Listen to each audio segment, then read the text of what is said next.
So let's close this chapter off by looking at the inheritance tax situation, estate planning for a broader context. And there's a few basic things we need to understand here. We don't need to understand this in a lot of detail. We'll find this within the RO3 exam, actually, which of course is on tax and trusts. But inheritance tax is a tax that's paid on certain transfers of assets or assets of value. And it's most commonly paid on death, but you can pay it in lifetime, typically if you're taking steps to avoid paying it in death, if the truth be known. We each have an individual nil rate band, which is currently £325,000, and a potential residence nil rate band, which is currently £175,000. And if we have an estate worth more than that, then we will potentially be liable for IHT, and we'll see that that rate is typically 40%. Inheritance tax works on domicility as well, so although you may not live in the UK, if you're originally from the UK, you'll find that you're still in scope on your worldwide assets for this. So the rates that are payable on death, if your estate's more than £325,000, is essentially 40% on the excess above available nil rate band and residence nil rate band. So any transfers that were made in the 7 years leading up to your death also could be added back into your estate and cause a tax liability for the recipient of those particular gifts. Again, this is quite a technical area that we don't need to go into too much detail about on this particular paper. The steps that we could take to reduce IHT fall into one of three categories really, and we do need to have a general understanding of this.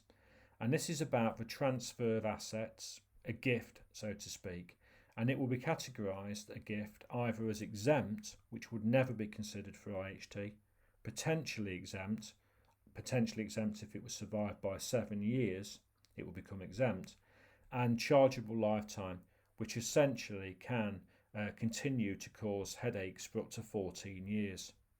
The one that we might need to understand a little bit about here is the exempt transfers, and some of these feature on your tax table, where it will tell you that the first £3,000 of gifts are exempt in any given tax year, and that you can roll that back a year, and the small gift exemptions are £250. Also, any gift that's made to charity in your lifetime will naturally be exempt, as will those to political parties. You can also make regular gifts out of your normal income, and that's provided it doesn't reduce your wealth, will also be considered exempt. Any other gifts that are not exempt will fall into one of the other two categories. Potentially exempt if it's a transfer to an individual or a transfer to a trust that cannot be changed, and a chargeable lifetime trust if it goes into something which will still allow the individual to have an element of control on the asset, having gifted it away into a trust arrangement. Again, we won't worry about this in too much detail at this stage.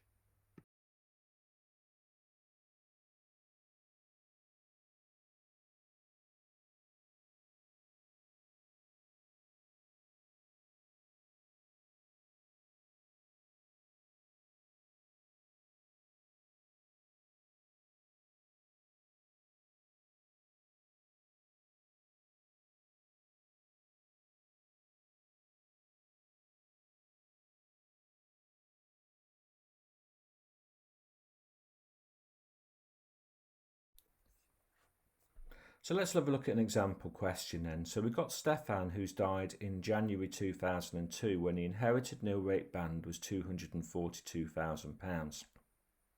With the exception of a £96,800 bequest of a share portfolio to his brother, he gifted his entire estate to his registered civil partner. His civil partner's estate is currently valued at £900,000, which contains no property. If he were to die today, how much nil rate band in effect will be available to the executors of that estate? A typical nil rate band transfer question. So we need to work out the percentage used on Stefan's death to work out how much we can transfer. So We'll take the amount that was bequeathed to the brother and we'll divide that by the nil rate band at that time to work out the percentage that was used. And working those maths, you'll get essentially 0.4 as your answer. 40% of the nil rate band was used. That means that 60% was unused, and that 60% increase can be used to increase the current nil rate band, as we show on the slide, to the amount that's available for the executors of the estate on the second death.